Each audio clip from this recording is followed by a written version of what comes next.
Law of अट्रॅक्शनचे काही नियम आहेत. ते आपण ज्या फ्रिक्वेन्सीमध्ये राहू त्याच फ्रिक्वेन्सीला आपण आकर्षित करू. परंतु बहुतेक जण आपल्यापैकी म्हणतात ते माझ्याकडे ते नाही आहे, मी ते कसं काय म्हणणार. आपण म्हणतो मी हेल्दी आहे, मी स्ट्रॉंग आहे, मी मनी मॅग्नेट आहे, मी श्रीमंत आहे, मी अमीर आहे, मी पैशाचं मॅग्नेट आहे.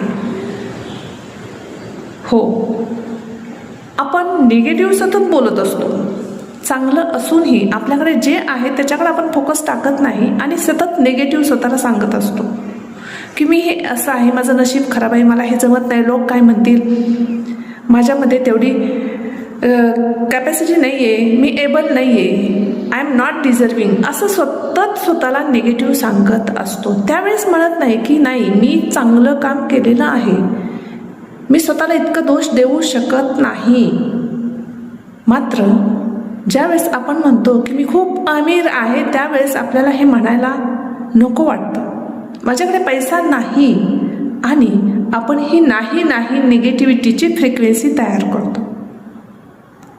म्हणून म्हटलेलं आहे, जर एखादी निगेटिव्ह गोष्ट आपण 100 वेळा म्हटलो तर ते निगेटिव्ह घडतंच. जर मग आपल्याला जे पाहिजे ते 1000 वेळा म्हटलं तर तेही घडतं 1000%. म्हणून आजपासून तुम्ही म्हणा मी हेल्दी आहे, मी स्ट्रॉंग आहे, मी हेल्दी आहे.